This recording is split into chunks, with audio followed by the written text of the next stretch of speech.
on, Turks, Cenk, Uygur, and Kasparian with you guys. More dramatic announcements today, but we're keeping the show tight. So go, what's the news? What is it? We're gonna begin with Weisselberg. I know how to keep it tight. You need to learn how to keep it tight. Look, all I gotta tell you is Weisselberg, straight ahead. Yeah. Okay, go ahead. Yes, so we begin.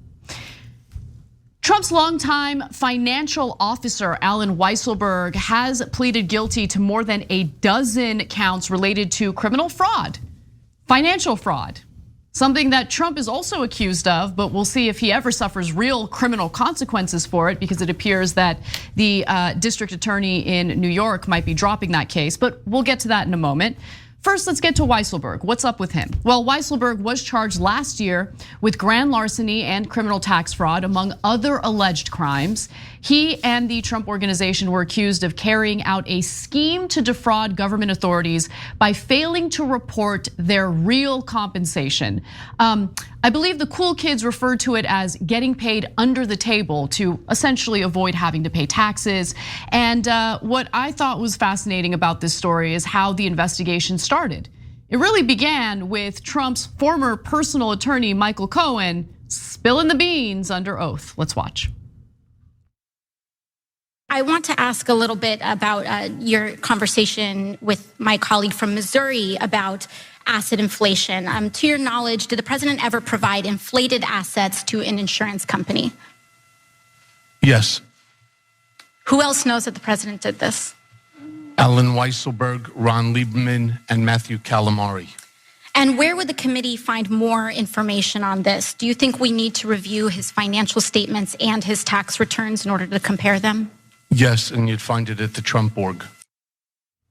Now, no word on what happened with Mr. Calamari. However, we do know that Weisselberg will spend some time in Rikers Island. So the indictment alleges that the Trump organization paid the rent and utilities for a Manhattan apartment where he lived and financed the leases for the Mercedes-Benz cars for Weisselberg and his wife, but failed to report this as income and pay the necessary taxes. The indictment also said he intentionally omitted his compensation from his tax returns. So, if you're getting paid through a company, through the Trump organization in the form of cars and other goodies, you are supposed to report that as income. You're supposed to get taxed. There are varying reports on how much he skirted in federal taxes, with the higher estimates all the way up to $2 million, and he will have to pay that money back, I'm sure with interest as well. Weisselberg obscured about 1.7 million in his compensation from tax authorities over a period from 2005 to 2017, dodging hundreds of thousands of dollars in federal, state, and local taxes. He also acknowledged guilt on every charge and agreed to testify, if called, at a pending trial for the Trump company. As part of the plea agreement, Weisselberg would spend 5 months behind bars. Again, this would be at Rikers Island, followed by 5 years of probation. And there are some, if you're excited that this might mean that he's gonna turn on Trump, don't get too excited. I'll explain why in a moment. But first, Cenk, why don't you jump in? Yeah, so there's 3 different types of crimes that they could have gotten Weisselberg and Trump on, and distinguishing between them is very important. So we're gonna do that. But first, let me note that the way that Michael Cohen says, Matthew Calamari, is awesome. Okay, yeah, you can find it with a Weisselberg or the Calamari, okay? All right, so now onto the serious stuff. So there's the thing that they got Weisselberg on. We gave you an apartment, we gave you a car, you didn't report it onto the table. Okay, that's illegal, it's bad. But it's the least bad of the 3. The second one is what Michael Cohen was actually referring to, which is, hey, you say for tax purposes, golly gee, I barely made any money. I don't have any taxes to pay. And then when you're trying to get a loan for your properties, you say, oh, my assets are incredible, and I've got all this money. I have the biggest assets. The biggest assets, surrounded by other big assets. Kim Kardashian would be jealous. Of my assets. Okay, and I got no problems there, I'll tell you that right now. Okay, so anyways, so that's a bigger crime. I don't know why that's not being discussed in any of the plea deals, and it's driving me crazy because Cohen said it on national. So you just saw it, yes. right? And then there's a third layer, which is all of the other underlying criminality at the Trump organization. I've always assumed, based on the fact pattern, that Trump did money laundering for the Russians. Now, that was a while back. I don't know if the statute of limitations have run out. I don't know if they were able to get any evidence. But what I was hoping for is that Weisselberg would flip on Trump and not admit things they didn't do. That doesn't help anybody. That would be awful, right? We're not looking for injustice. We're looking for justice, okay? But if they had done these things together, that Weisselberg flips and then Trump's in a lot of trouble for major crimes. But as it looks right now, he's not flipping on Trump. He's going to give evidence on Trump Organization. That's Alvin Bragg, the Manhattan DA, saying, I swear to God, I'm never going to prosecute Donald Trump. Never, ever going to do it. And focusing on the most minor crimes as opposed to the major crimes also shows you Bragg is either the biggest loser in terms of a prosecutor in the whole country, weakest, saddest man in America, or has some sort of weirdo corruption involved here. There's something because this is going not on. normal. No, it's not normal. I think it's insane that you have enough evidence to criminally prosecute Weisselberg, and yet you're not actively and aggressively pursuing the criminal investigation into Donald Trump and his possible financial crimes. So I want to talk about that a little bit because Weisselberg, and here's the thing about Alvin Bragg, right? There was a plea agreement here, which is why he's only going to serve 5 months in prison as opposed to a lengthier sentence, right? But as part of the plea agreement, it could have been negotiated to ensure that Weisselberg would testify in regard to Donald Trump's potential criminal financial fraud in the criminal case. But they didn't include that as part of the plea agreement. Why? I'm very curious about that. That's very strange. Yeah, I'll add 2 more things about Alvin Bragg. First of all, by the time you figure in time served and reduction of sentence, he's only going to serve, Weisselberg's only going to serve 100 days. So that's a slap on the wrist for 50 years of criminality. So I don't know what Alvin Bragg is up to, but I wouldn't elect him dog catcher. And in fact, I'd look into his background because I don't know why he's being weirdly, unbelievably soft on Trump, which leads to the 4th crime that's never discussed in any of this. Michael Cohen already went to prison for giving hush money in violation of campaign finance laws to Donald Trump's mistresses, the porn stars. Well, both in the why didn't Alvin Bragg prosecute that? You've got a guy who did turn evidence on him and said, I'm his co-conspirator, and yet you send him to jail, but you don't ever touch Donald Trump.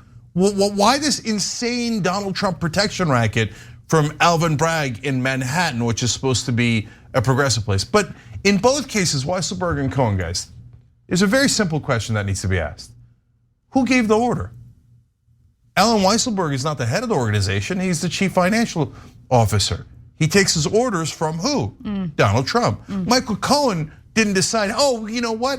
Hey, look, there's Donald Trump's mistresses, I'll randomly give them money. No, who gave him the order? In both cases, it's obvious that Donald Trump gave him the order, but yet Alvin Bragg says, I swear to God, I'm going to protect Donald Trump, even if it means I'm going to ignore every law there is as the prosecutor in Manhattan to make sure that I protect him.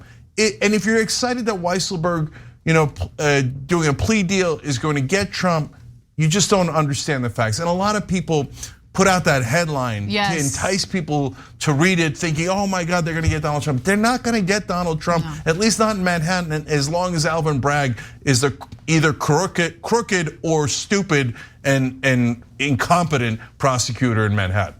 And look, there's possible corruption. We don't know for sure. I hope that there's a decent reporter out there who's willing to investigate that.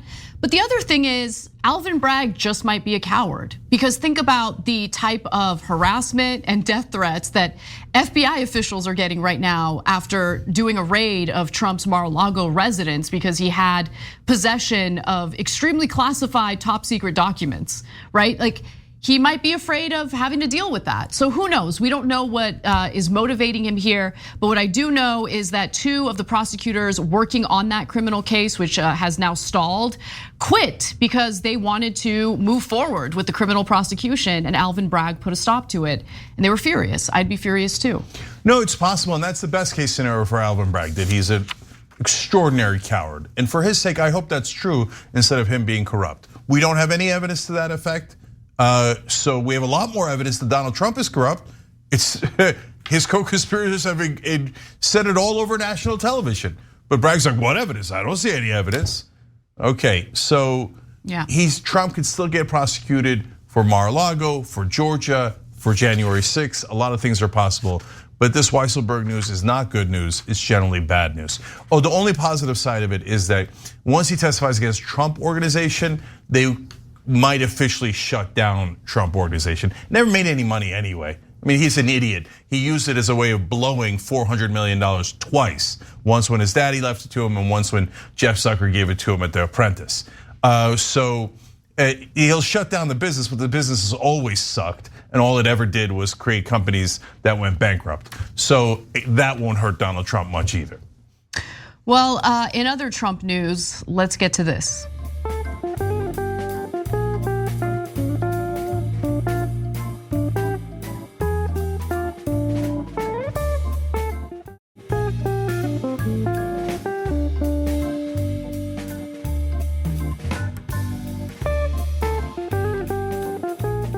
Be several hours worth of surveillance footage that the former president has in his hands, because as we know, when FBI agents arrived on the scene, they asked to turn the cameras off. We're told that it's pretty standard, not that unusual of an ask by sources inside the Justice Department, but they did make that request, and that is not something that was granted by the officials on the ground at Mar-A Lago. And so now it is in the hands of the former president and his attorneys, this surveillance footage of what happened at Mar-A Lago that day. Mere days after Trump said that he would want to, turn down the heat toward federal officials, especially considering all of the death threats and acts of violence toward them, he's now threatening to release surveillance footage of FBI officials raiding his Mar-a-Lago residence.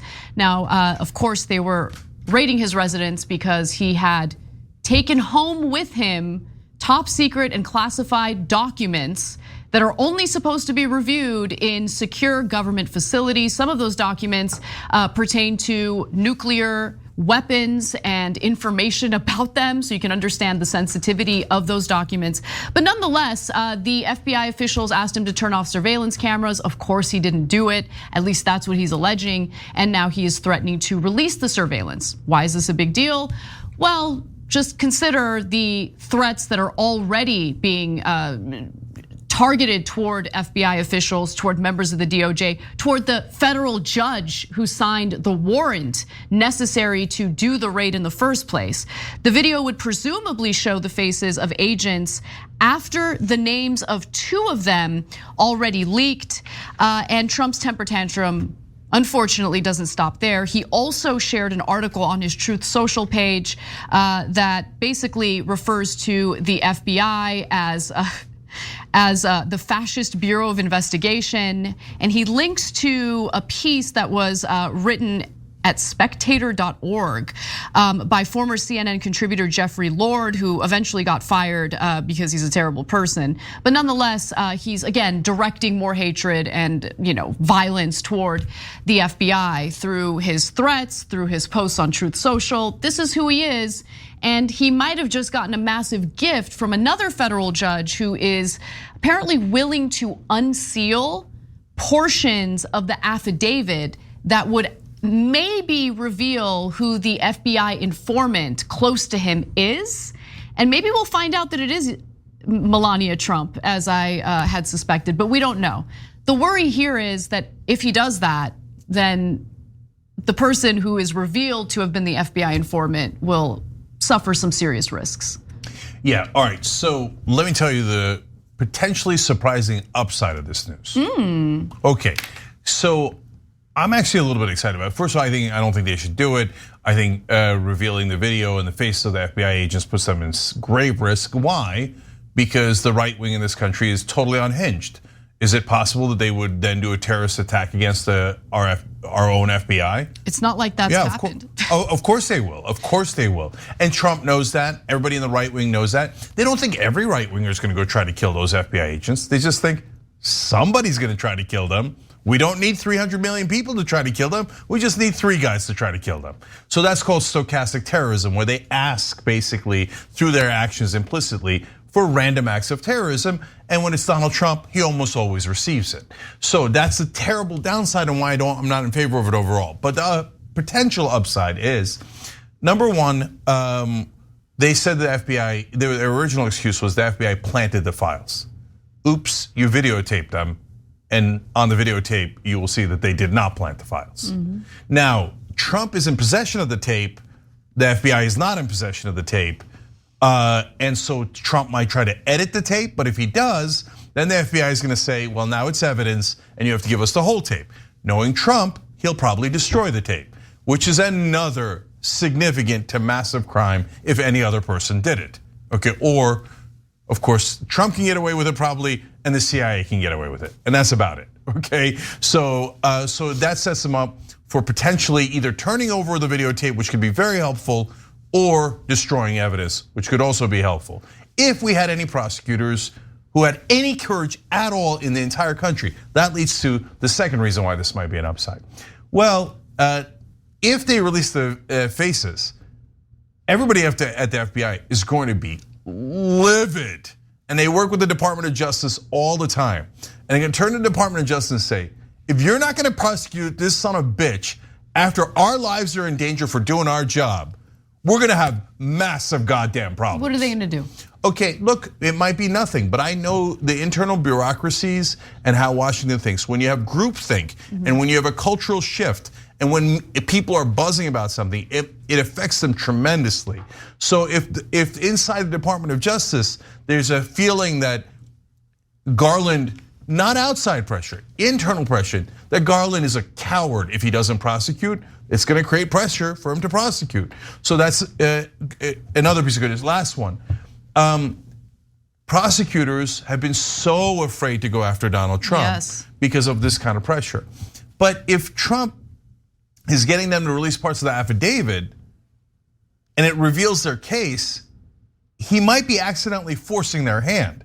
They can't keep it hidden anymore because the number one go-to move prosecutors do is, we have evidence, but it's not enough to prosecute. Wink, like Manhattan DA's been doing for years now. They have him dead to rights on campaign finance violations for the hush money to the porn stars.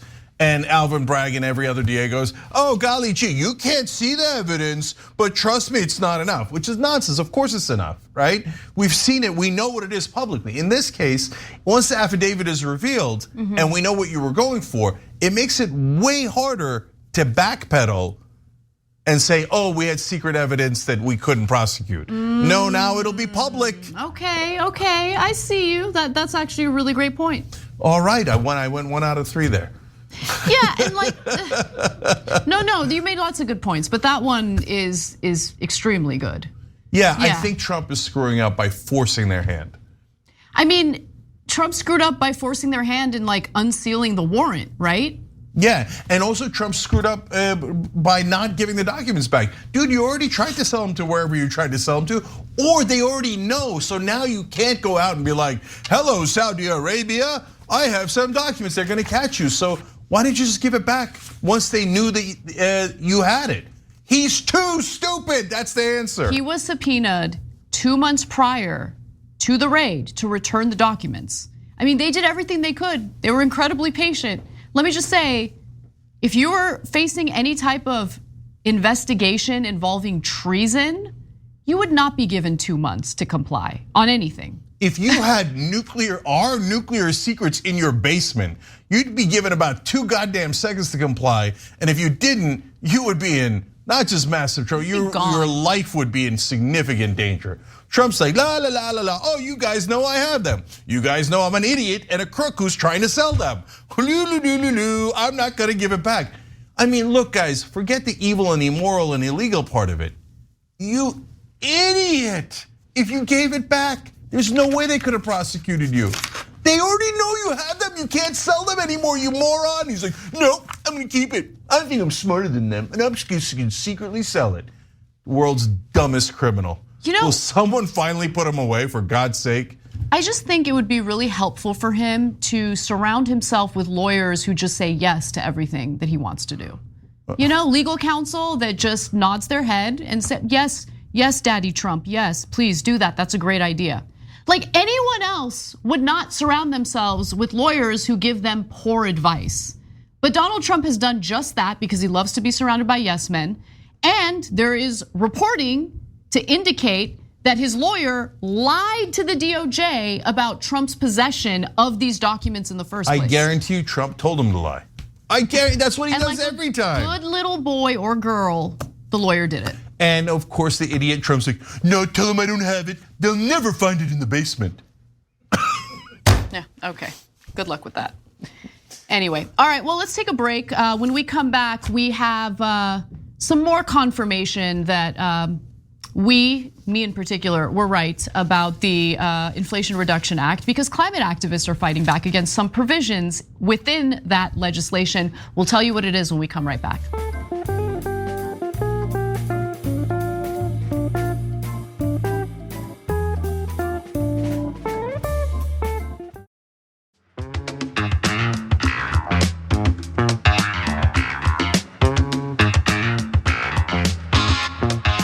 Back on TYT, Cenk and Anna with you guys. And Eldermind Pulse gifted 20 tier 1 subs on Twitch. Eldermind Pulse, you're kind of awesome. All right, Casper. All right. Well, we've got some updates on the reaction to the Inflation Reduction Act and the side deals. Climate activists are planning to fight back against a pipeline side deal that Chuck Schumer and Joe Manchin made in order to get Joe Manchin to sign on to the so-called Inflation Reduction Act. Now, this side deal comes in the form of a separate piece of legislation. But again, in order to get Manchin to sign on, the actual bill, the Inflation Reduction Act, had to include all sorts of fossil fuel handouts.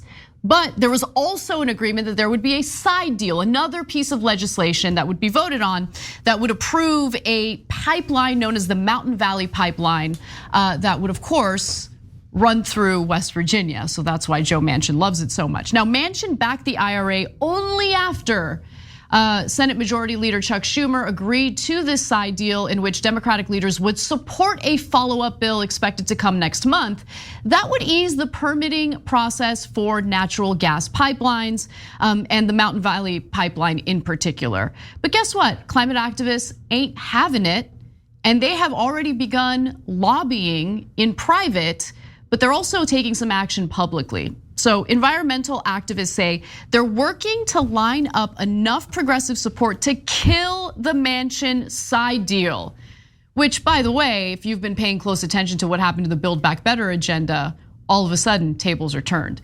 As Politico reported yesterday, some groups are privately lobbying members of Congress. Now they've told TYT that they're going to take the fight to the public. And Candace Cole from TYT Investigates is the new reporter who is breaking this story. And one of the public events they're gonna have is on September 8th. They are going to meet in Washington, D.C. It is meant to, of course, protest this pipeline, the Mountain Valley Pipeline. So if you're in the area on Thursday, September 8th, you should definitely be there and make your voice heard. Now, one of the people who spoke to TYT Investigates about this, along with other media, is Juan Zhong Chung, who is with the Michigan Environmental Justice Coalition. And he says exactly what any climate activist should say in response to both the side deal and also certain provisions within the Inflation Reduction Act. What we saw in the leaked documents basically was this so-called permitting reform that was trying to expedite and fast track fossil fuel projects. It was also fast tracking pipelines for carbon capture. So carbon dioxide pipelines as well as hydrogen pipelines.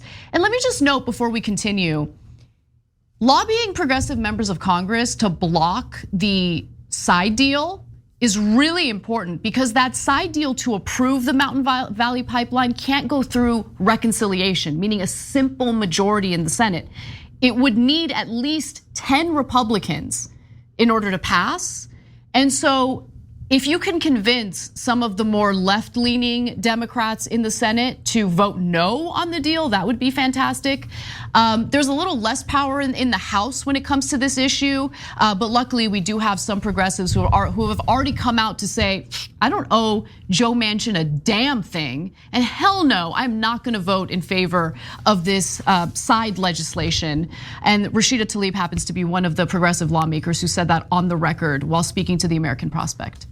Yeah, so we'll get to her quote in a second because I love it. But guys, first of all, as Anna said, tables are turned. turned. Second of all, payback. I hear it's a bitch. That is what the kids are saying these days. So let's now recollect that Joe Manchin killed 95% of Joe Biden's agenda. So I know if you watch mainstream media, you'll think what they just passed was historic. It was historically weak, is what it was. So there's some good provisions in regards to climate. There's also awful provisions in regards to climate. The drug reduction, price reduction is a joke. It's a total trick. It's terrible. So don't believe the hype on that. And we can go on and on. So we didn't get paid family leave, child tax credit, $50 minimum wage, voting rights. We didn't get any of that. So, and then the list goes on and on and on of all the things we didn't get that they said we were going to get because of Joe Manchin. And why? Because they decoupled the bill, and the conservative Democrats like Joe Manchin said, "Oh, we'll give you all of that as long as you give us the corporate pork and the infrastructure." Oh, did you already pass infrastructure after we put monumental pressure on you? Well, I guess you were suckers and idiots. Well, and now we're going to kill Build Back Better. Okay, well, I guess you were a sucker, Joe Manchin. We want to kill the side deal. So here's my prediction as to what's going to happen, and you'll see it with your own eyes, because we're almost never wrong about these things. And then I'll tell you what the reaction should be. Now, the press will, if the progressives make a real effort to kill the side deal, the press will act shocked and chagrined. And they will be like, "Oh, this is a violation of bipartisanship and a deal that was already made." These progressives are scoundrels. Scoundrels, I tell you. I will say though, it's going to be a little more difficult for the press to make that argument. No, they're going to do it with a straight face. No, you're probably right, but just hear me out for a second, right? Because, I mean, progressives and like overall Democrats, even if they're not being 100% genuine about it, are on the record saying that they want to curb, carbon emissions, and they want to roll back drilling for oil and natural gas. And so if this is truly a standalone bill that only has this issue involved, meaning the Mountain Valley Pipeline, well then, like, what case can you make as a reporter that progressives absolutely need to vote in favor of it? It's just a big approval to something that progressives and Democrats overall have been on the record on over and over again saying that they're against, right? So I don't know if they're gonna try to put something else in there. No, they don't need that. So look, the reporters are gonna say, well, we would never say the progressives are scoundrels. And we would never defend this bill, we're objective. So instead what they're gonna do is they're gonna say, there was a deal that was already made, now progressives are going back on it, and everybody's wondering if it's gonna cost the Democrats in the midterms because they'll look too radical and too left. Oh, look, we have a pollster saying that. Oh, he works for all the Democratic establishment, but we didn't mention that. Oh, we have a consultant saying it. We have a lobbyist saying it. They're all saying the progressives are really, really hurting Democrats in the midterms. Because why? Americans love the idea of a random pipeline in West Virginia that's going to destroy the planet and et cetera. No, they're just going to make it up, and they're going to fill it with fake quotes from Washington insiders. That's what they always do. Now, so what should be our reaction? It should be what Rashida said times 10. Oh, you think that we owe Joe Manchin? Well, why don't you go ahead and kiss my progressive ass? Okay. Who cares if they yell at you? Get it through your head. They're not your friends. They're literally your opponents, your political opponents, including almost all of the media. So here, let me give you the Tlaib quote because it was great. So this is the last one here. She said to the American Prospect, handshake deals made by others in closed rooms do not dictate how I vote, and we sure as hell don't owe Joe Manchin anything now. They don't. There you go, no. Congresswoman Tlaib, that's how you roll. Now, we all cross our fingers and hope that enough progressives in Congress follow her and they don't go scurrying for the hills when Pramila Jayapal convinces them that they should kiss more establishment ass. Now, Pramila says she hasn't made up her mind yet. So Nancy Pelosi will pretend that she's gonna help her again to run for Speaker of the House. Then Jayapal will try to herd all of them in the wrong direction, is my guess as to how it's gonna go. But by the way, yes, they need votes in the Senate. Yes, Anna's 100% right. If you just peel away Bernie Sanders and Elizabeth Warren or Ed Markey, man, that made their job way harder. Now they gotta get 12 or 13 Republican senators. But don't forget, in the House, there's plenty of progressives, enough progressives that they could easily block this on their own. Okay, so are they going to? No, that's up to them. Yeah, I mean, and keep in mind, there are plenty of progressives in name only. I think it's important to note that the Progressive Caucus, which has dozens and dozens of Democratic lawmakers in it, doesn't actually have dozens and dozens of progressive Democratic lawmakers within it. Look, here, let's just be clear about that. Yeah, I'll do a call out right now. So, and it's of a person we really like. But there's the real progressives, and they often get scared. But look, Tlaib isn't in this case. The real progressives are the Just Democrats, et cetera, right? The squad, right? And then there are the fake progressives in the Progressive Caucus, Hakeem Jeffries, et cetera. They're useless. They're counterproductive. I can't believe Hakeem Jeffries is in the Progressive I know, Caucus. it's such a joke. He's like the most corporate guy in the whole planet. He's like, I shall also join the Progressive Caucus. Right. Okay, what a fraud. Anyway, but there are the folks in the middle that could be the votes we need to block this, but almost never oppose House leadership. Here, I'll throw out a name, Katie Porter. What? Katie Porter never, ever opposes Nancy Pelosi. So she does a great whiteboard. Have you ever seen her vote against Nancy Pelosi? God, I'm already a cynical bitch, and you're just making it worse. Yeah. So but you're right. I mean, if that's true, and I'm sure it is, it's. Remember the 6 that voted against decoupling? They were all Justice Democrats. Katie Porter wasn't on that list. Name any other Democrat you like. They were not on that list because they said, no, we have to trust Biden and Manchin. Absurd. So does Katie Porter and the other good Congress people, actual progressives in Congress, object to this? Or are they gonna go along to get along? That's not on me. They'll get mad for me pointing out the news, but that's a fact. So it's on them to figure out, hey, do you ever wanna fight back? Or are you gonna let Manchin have this freebie for no reason? In fact, one last thing on it. I think that they put it in as part of the deal so that Schumer and Manchin did, so that it can be killed and they could say, now we're all even. I mean, Manchin killed 95% of the agenda, but you guys killed this tiny little pipeline we didn't really actually expect you to pass anyway, and we'll call it even. And they probably thought, but maybe the suckers will even give it to us. But it's a win either way. And that would be smart. Either it gets killed and it's not that big a deal to them, or they're like, well, we got this too. Man, they're never gonna fight. So it's smart on Schumer and Manchin's side. Let's see if progressives have any fight in them. All right, let's take a break and we'll get off the topic of how much I hate Congress and talk a little bit about a man who's been arrested 41 times for assault and then was released and decided to assault another person, sending him to the hospital. We've got that story and more coming right up.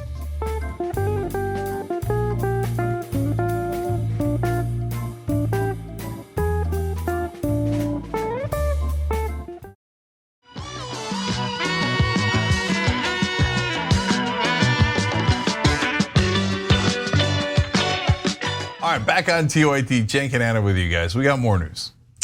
Let's move over to New York, where a pretty devastating story has broken regarding a worker for the subway system. So, a man who has been arrested 41 times for assault has just sent a New York City subway worker to the hospital with a broken collarbone and a dislocated nose.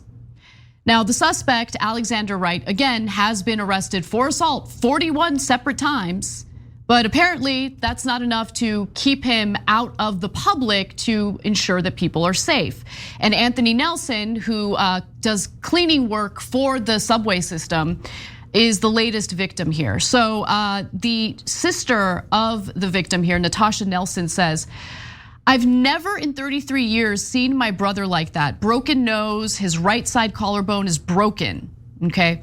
And this all happened on August 11th at the Pelham Bay Station in the city's Bronx. The vice president for the Transport Workers Union, Local 100, spoke about Wright's insane criminal record and is wondering why do our workers have to deal with this? How is it that our law enforcement is unable to keep people safe? It's insane. He says, his name's Robert Kelly, if you look at his history, you'll throw up. The system has let society down more than 40 times. So what happened exactly? Well, according to reports, the New York City Police Department said Subway cleaner Anthony Nelson was first approached by an MTA customer that there was a male outside of the station harassing members of the public. The cleaner exited the station to ascertain a description of the suspected male to police. While the cleaner was observing the male approached the cleaner and punched him about the head. As the victim attempted to remove the male off of him and flee to safety, the individual threw the cleaner to the ground, causing pain to his right shoulder. Now, Alexander Wright, the perpetrator here, whom police say, he has $5,000 bail. So if he can post bail, he's out there in the public again. His family, Nelson's family, is furious about this. Again, they're wondering why he was out on the street. Lisa Nelson, the victim's mother, says, "This man, Alexander Wright, should not be walking the streets. I hope these politicians and these judges give him the max that he deserves and do not let him walk free."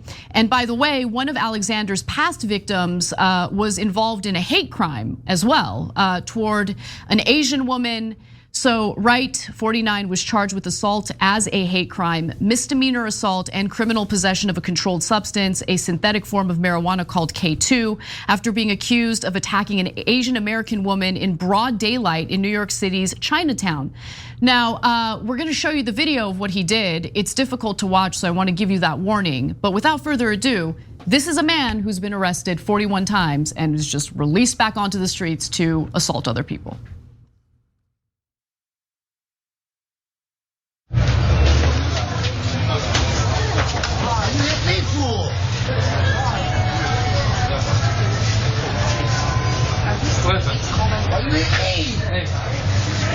You okay? Yeah, this is unacceptable. This is 100% unacceptable.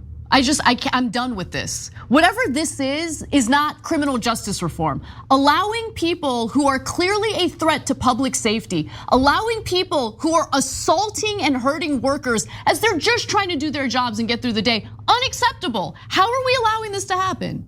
Yeah. This is it? This is criminal justice reform? That ain't it. Okay, so let's break this down. First of all, this is not an isolated story. This is happening in major cities across the country, dozens of stories nonstop. And there's something seriously wrong here. Yes. So we can't have someone being arrested 41 times and they're back on the streets. So has there been massive injustice in the past in the criminal justice system? Definitely. Is there still injustice today? Yes. Our next story is about an injustice of the government doing over prosecuting, right? Yes. And so, but you have to be balanced and you have to actually seek justice because that's what progressives are. We're not like the right wing paints a caricature of progressives. Oh, you guys want to make everything racial, et cetera. No, this isn't a racial issue. So we care about that Asian woman just as much as we care about anybody else. Anthony Nelson, who was attacked in the subway, the first story Anna told you, is black. This has nothing to do with race. This has nothing to do with injustice. This, in fact, letting a guy keep assaulting people over and over again is injustice. Yeah. So if you're a progressive, you should be looking to have this man imprisoned for a long time. If you're not getting it. That what he did to that woman there, that he's done now dozens of times, is not within miles of justice. It's the exact opposite of it. And by the way, there's a second component to this story and the other ones that Anna's gonna tell you about. They constantly target the working man. Yes. Because if they target rich people, then they're actually gonna get arrested. They're actually gonna be in a lot of trouble. They're actually gonna get put away for a long time. But when they keep going after the working class, nobody's there to help them. And nobody's there to fight back, and no one's there to fight for justice. As progressives, we're supposed to be fighting for justice no matter what. So let's stick up for each other and make sure we get justice for those victims too. Yeah, and I mean, look, you're right about this happening in most major cities. It happens in Los Angeles as well. And just to give you a Los Angeles angle to a very similar story, Metro workers at Union Station were begging the authorities for some protection. There was one Metro worker, a female, who was dragged into the bathroom and assaulted. I mean, there was case after case. Luckily, they're represented by a union that had some power in persuading the government, the local government, to provide extra security for these workers. Okay, but what we're also noticing in Los Angeles is, depending on where you live, if you're lucky enough to afford a wealthier area in Los Angeles, you're protected by private security at this point. That's where we're at. So it is an overall problem with our justice system.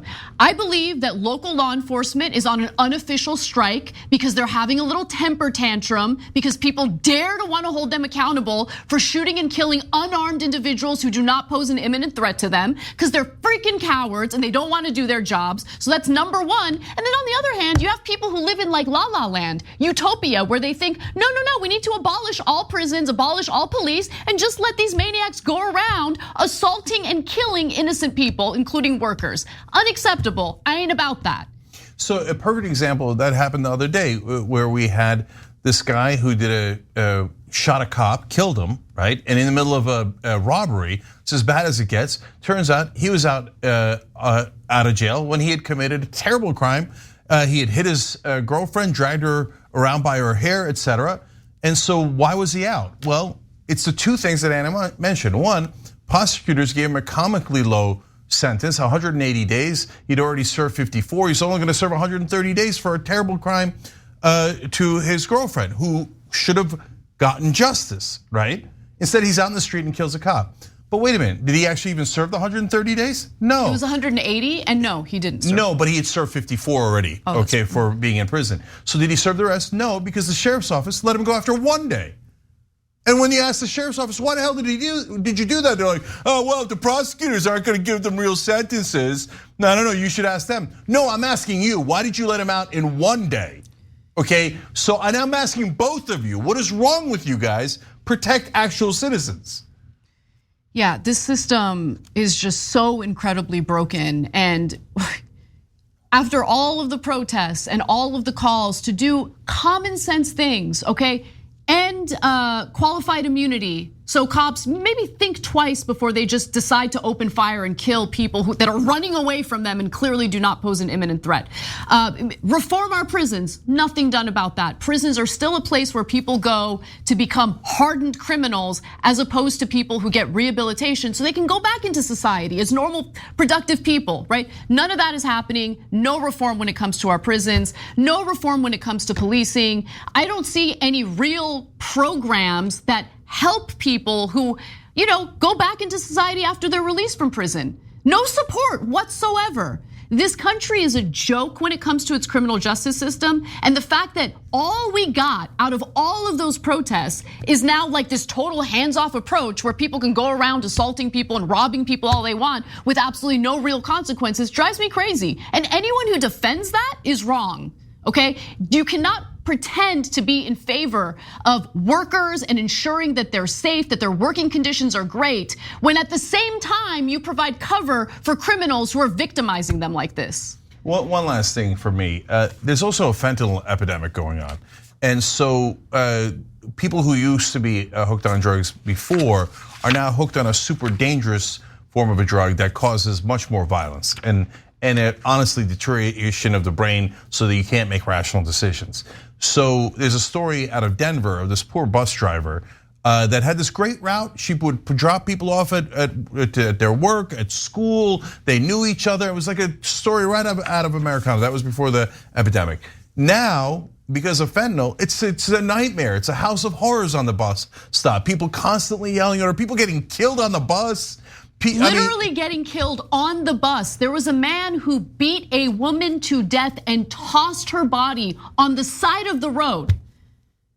Imagine being a bus driver, how terrifying that is to witness that and feel no protection. Yeah, and when I say yelling, that's not normal yelling. Racial stuff, of course, the worst sexual stuff you've ever heard. In fact, yesterday everything's out of control. Yesterday I was at lunch here in LA.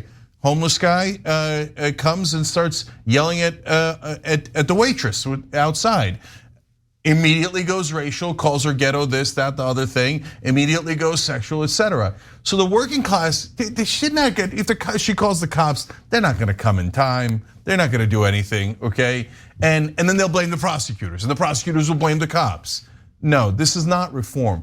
Criminal justice reform was, hey, reform policing so they don't unfairly target black people, minorities, like stop and frisk in New York. And black people get arrested for marijuana at 4 times the rate of white people when they smoke the same amount. There's a real incredibly important criminal justice reform to do. Instead, we're like, oh, okay, if you steal under $1,000, we're just gonna let you go. Oh, Jesus Christ, right? What are we doing? What are we doing? That's not reform. Nobody even asked for that. Who the hell asked for that? Okay, oh, and now if it's not a felony, we're gonna let you out of jail right away. There's like 12 crimes that are a felony in most jurisdictions. There's tons of massively violent things that are misdemeanors. Yes. Punching your girlfriend in the face, smearing feces on a person's face. These are all misdemeanors. And like, you're free to go, you're free to go. Who asked for this? I didn't ask for it. I don't know any progressives that asked for it. So, and if you're a progressive that thinks that that's a great idea of justice, I think you've lost bearings on what justice is. All right, well, now we turn to another crime-related story, but this is an example of the disgusting virus within our justice system that leads to prosecutions that shouldn't happen, and there's some money behind it too.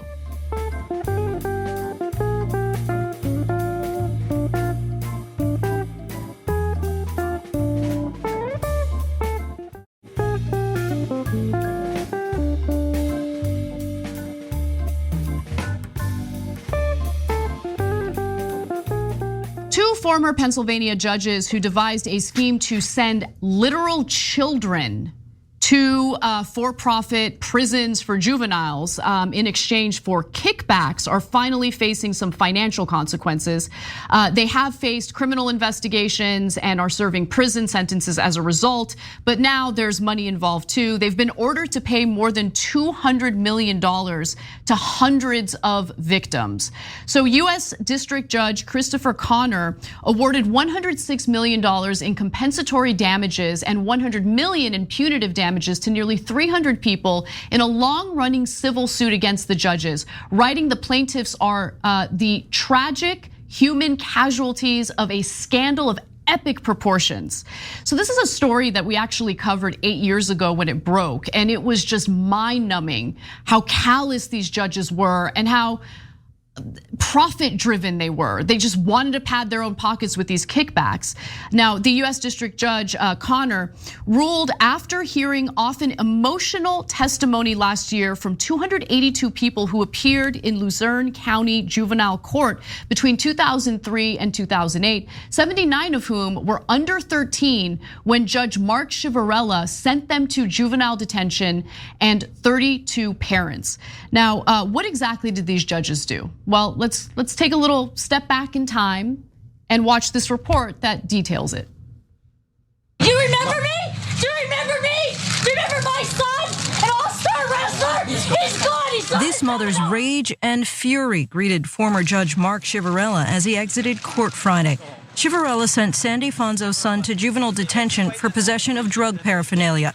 Years later, he killed himself. Prosecutors say Chivarella was involved in a Kids for Cash scandal. He's accused of taking $1 million in exchange for putting juvenile defendants into private detention centers. In one reported case, he sentenced a child to 2 years for joyriding in his mom's car. Some of the kids he ordered locked up were as young as 10. In 2009, the Pennsylvania Supreme Court dismissed 4,000 cases Chivarella handled, saying they had no confidence in his rulings. So luckily that prosecution, that criminal investigation led to prison sentences for Chivarella.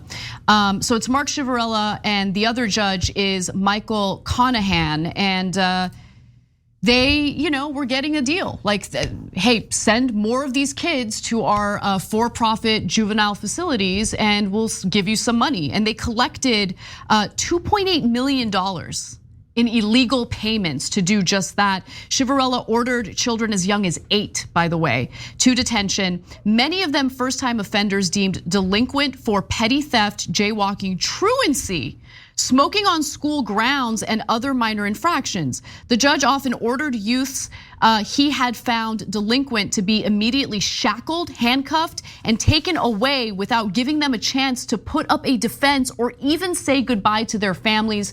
We'll hear from one of the victims in just a moment, but Cenk, I want to give you a chance to jump in. Okay, these judges are the worst people alive. Absolutely.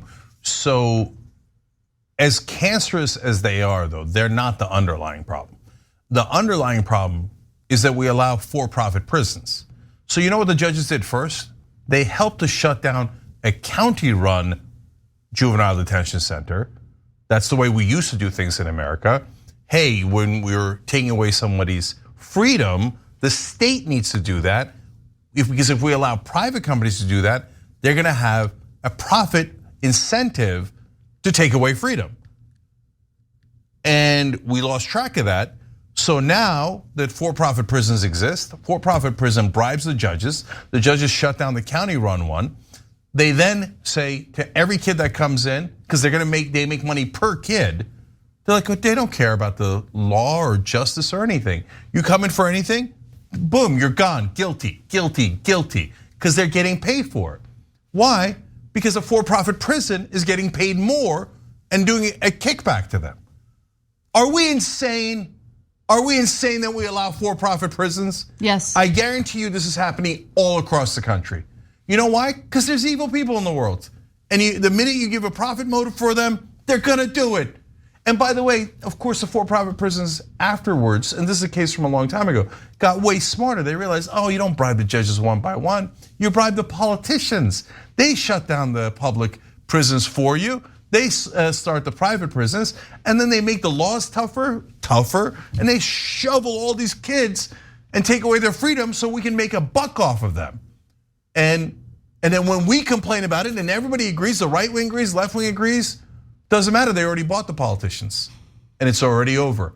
So they're doing this to your kids all across the country. And it ruins their lives. In fact, at the time the story broke 8 years ago, Democracy Now! Had talked to one of the victims and she talked about what she experienced and how she didn't even realize she was being prosecuted by this judge until she was being booked. So let's take a look at that.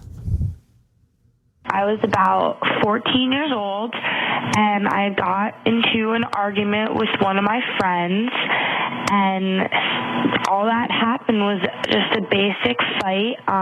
She slapped me in the face and I did the same thing back. There was no marks, no witnesses, nothing. It was just her word against my word. My only charges were simple assault and harassment, and I didn't even know that charges were pressed against me until I had to go down to the intake and probation and fill out a whole bunch of paperwork. It makes me really question other authority figures and people that we're supposed to look up to and trust. I mean, Chivarella has been a judge for a long time from what I know, and a well-respected one is what I thought, and I obviously not. It just really makes me question and not trust other people. I mean, if someone like Judge Chivarella can do this, then it makes me believe that anyone can betray the law. And I mean, think about how these are formative years for a person's life. And what she said there was heartbreaking because that'll change you. That'll do away with your innocence and your trust in humanity, right? Your trust in adults. An adult sent her to a for-profit juvenile facility just so he could collect kickbacks from the for-profit juvenile facility. And I'm happy that he's serving a prison sentence, 28-year prison sentence, Chivarella. I should note the other judge, Conahan, was sentenced to 17 years in prison, but was released to home confinement in 2020 due to the coronavirus pandemic. Yeah, he shouldn't have been released. I agree. You know how many poor middle class folks were released during COVID? My guess is 0 across the entire country. Do you know that they just cleaned out all the rich people from the jails during COVID? They would just go to the judges with their legal teams and go, "Oh my God, he could get COVID in prison." I mean, all he did was destroy the lives of all these kids. But he was a judge. He's among the elites. Oh, you're free to go. Home confinement, my ass. I bet he's at Red Lobster right now. Okay, so anyways, look, one other thing that's super important here. So this is $200 million settlement. Not a settlement, but a fine, right? But the judges don't have that kind of money, so they're not really gonna collect. Who does have that kind of money? The for-profit prisons. Okay, now the depressing part is they already settled. And they settled for 25 million. Apparently that was a good decision by the for-profit prisons because they probably would have gotten a lot more than 200 million if that's what they put on the judges, okay? So, but wait a minute, why are we even having a conversation about fining the for-profit prisons? Why isn't their CEO in jail? Why does it still exist? This criminal enterprise? imprisons kids for cash? You should shut it down immediately and arrest all the executives. Nope, corporations are untouchable. So the real villains here are not just the for-profit prisons, but the politicians who allow them, and the sick system that we have, where you can't bribe the judges, that can get you jail time, but you can bribe politicians all day long, and that's what they figured out. And so now your kids are still suffering the same exact thing, it's just not been made legal. Well, when we come back, we'll show you a greedy pastor who got caught being real greedy, and now he's apologizing. We've got the greedy moment, the pathetic apology, and more coming right up.